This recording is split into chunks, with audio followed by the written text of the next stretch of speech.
The day I was born, it was always hard times, welfare, not much food, no money, crime-infested neighborhoods, murders, pimps, prostitutes, drugs, and it was survival of the fittest. And I had an older brother who was 5 years older than me, so he didn't spend much time around the house. He was in the programs. He was very smart and intelligent. He was a special kid on the block that was always in school. And me and my sister got caught up in the street life.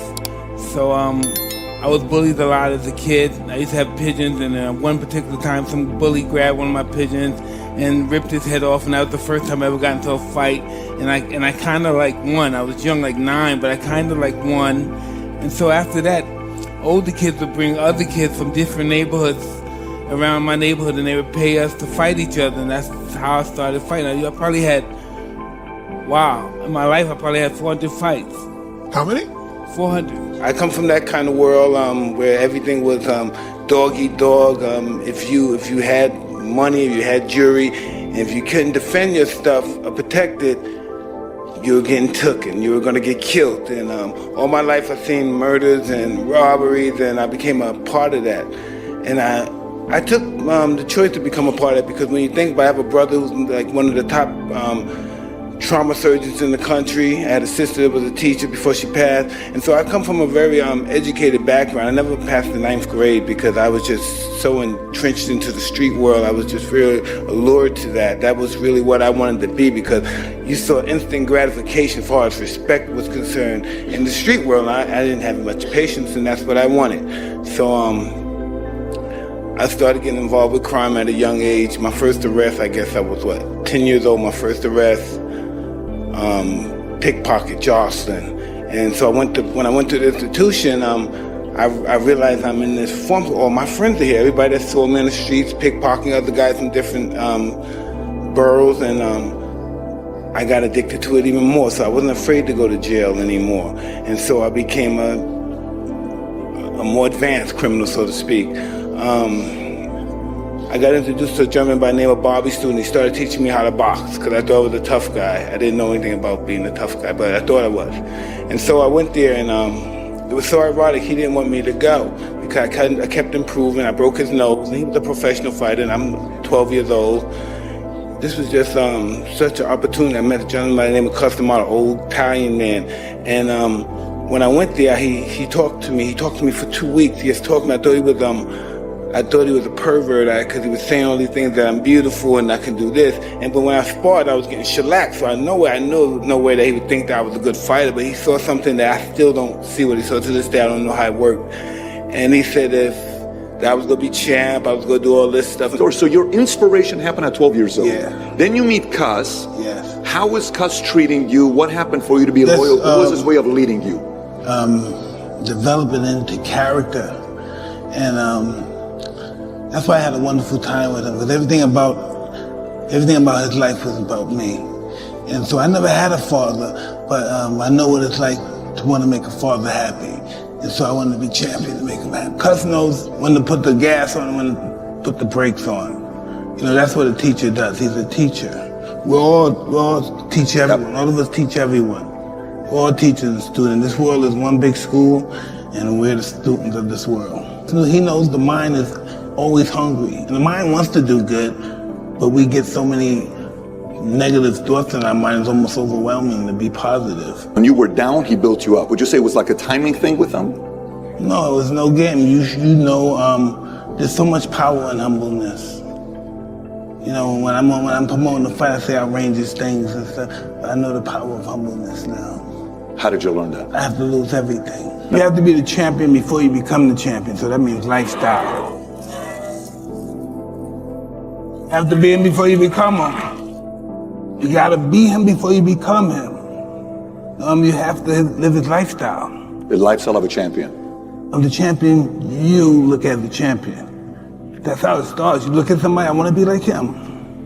You don't say, hey, I'm a bad motherfucker. I want to fight everybody out here and nobody's going to kick my ass. You see somebody and say, hey, I might want to do that.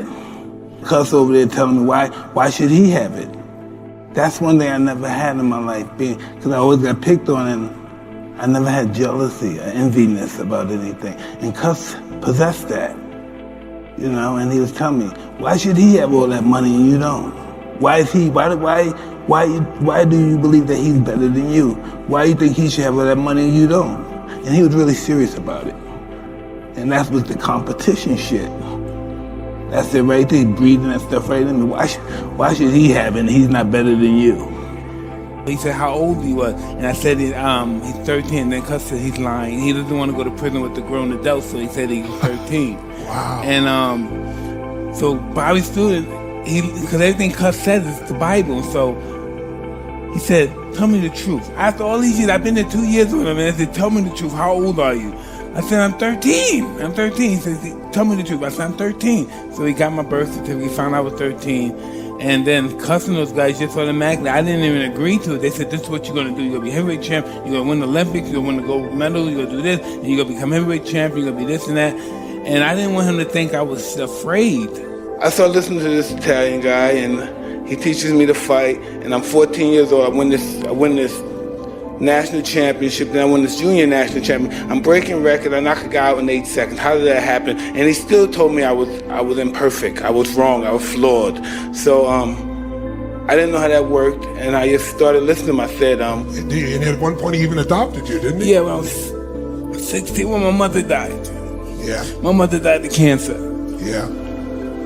And so he adopted you, and he was your mother, your father, your mentor? My psychiatrist, yeah, my therapist, it was everything. When I went back home, I was getting ready to do some more robberies, because every now and then I would go back to Brooklyn and do robberies and come back, because the state was paying them like $150 a month, and that wasn't even paying for my pants and my sneakers.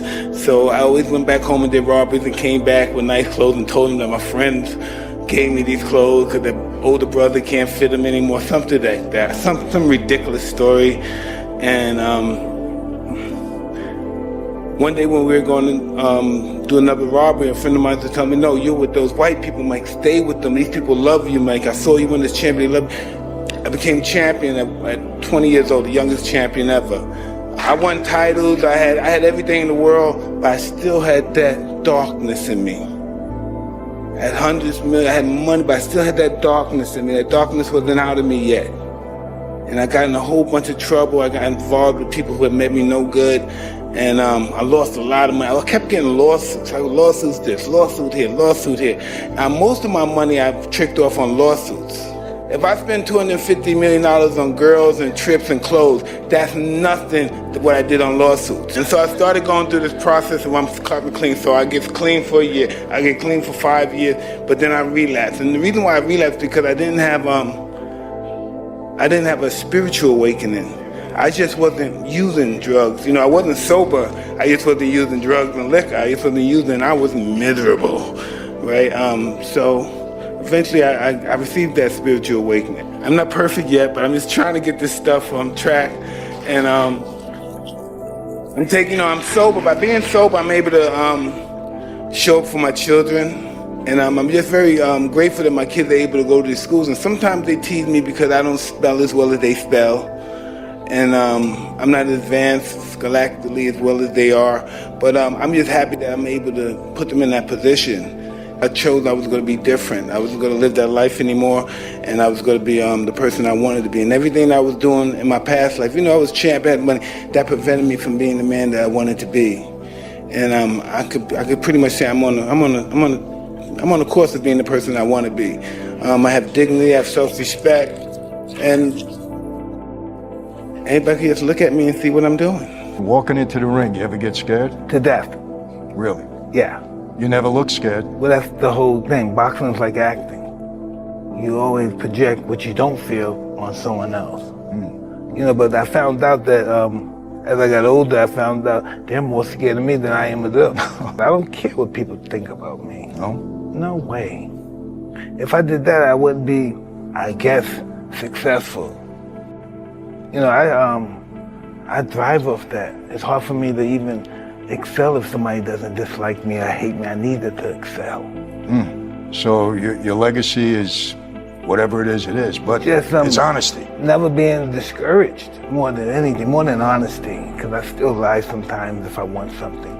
And it's just never getting discouraged, never giving up. Even if I'm lying, I know one day I'm gonna die, and whatever I said don't mean shit. Impossible is nothing to somebody who tries. Success for me is not cheating on my wife. Success for me is being responsible and being present. That's success for me. Arrested 38 times by age 13. Heavyweight champion of the world by 20. Convicted of rape by age 30. You've lived so many lives. Yeah, that's true. And there's people that had worse. And in spite of, they still succeeded. So I'm nobody. I've been a millionaire most of my life. I'm good. I learned gratitude. This is what I learned from life kicking my ass. I learned gratitude. Things happen when two men get in the ring and we throw punches. What happens? Well, it's an unwritten clause in our contract that anytime during training and fighting, you can die. That's a great possibility that we wish don't happen, we hope don't happen. You can't continue being a comedian if you're not sharpening your psyche up. Even when you're doing it right here, you're practicing your comedian act, you know. You have to continue to practice. The more you practice it, they say if you practice it for a year, you'll be better if you only practice it for a month. So the more you do it, the better you become. And it's not about money, because the money's of being charity and and it's just about doing something good. And that, from that perspective, that could be, I used to like feeling like I'm doing something good for somebody more than myself. I won't have in my mind, oh, I'm getting paid. I just don't want to never have that in my mind again. Yeah, I just never want to have, oh, I'm getting something for what I'm doing. Kind of what the future holds, but we're looking forward to just having fun and doing it for a purpose, reason. When you decided to stop, was it difficult? Well, time will make you that person. Time will. Yeah, time will make you that person. What is time? I don't know. Right. As I got older in life, I had to deal with demons with that. I felt I was that kind of person that really my objective was just to hurt people as much as possible. Yeah. You know, not just beat them, but just to really hurt them, so they never forgive me. And that was just my goal. That's what I learned from Cuss. That's all I knew. Yeah. And he didn't have much time to teach me because he died shortly. He only had 7 to 6 years to be, you know what I mean, to teach me anything. So what he had to teach me was fighting. Yeah. I'm just very grateful. I'm very grateful. I had a good life. And people liked me, and people gave me benefits and stuff. But that's not going to happen to the average guy. That's not going to happen. Know what's going to happen to him when he gets angry and he throws a tantrum like I throw my tantrum? They're going to come in the cell and they're going to beat him to death. You know, the goon squad's coming, they're going to beat him to death. I don't know, I'm capable of living a godly life. God to me is inconceivable to live a life of God. You know, we can only study his life and hope to be able to be in the path of God. But to live a godly life is inconceivable to me. I just try to do the right thing. You know what I mean? And not necessarily the right thing is probably the best thing, but I just try to do the right thing. I try to respect everybody and treat everybody the way I want to be treated. You know, I don't have no, I don't care what you're black, white, Christian, I don't care what you are. You know, the only thing I want is respect, because I give respect. That's the only reason why I want it. I just realized that I wanted to change my life. I didn't like the way I was living my life. I wanted a different, I just wanted a better way of life. You know, I just didn't want to be the guy that had it all outside but had nothing inside. And I realized all this recovery and sober thing and life in general is an inside job. You know, if you're looking for happiness from out here, it's going to be disastrous. It's all an inside job. You know, it's all an inside job. You know, all we know about God is what people tell us about God, what our mothers or fathers, what they tell us about God. We have people starving out here. You know, and they have no other choice but to commit crimes, else they're going to starve to death or have no dignity, and their wife might leave them out of shame, or the kids might not have respect for them. And we need some action, and work has to be done.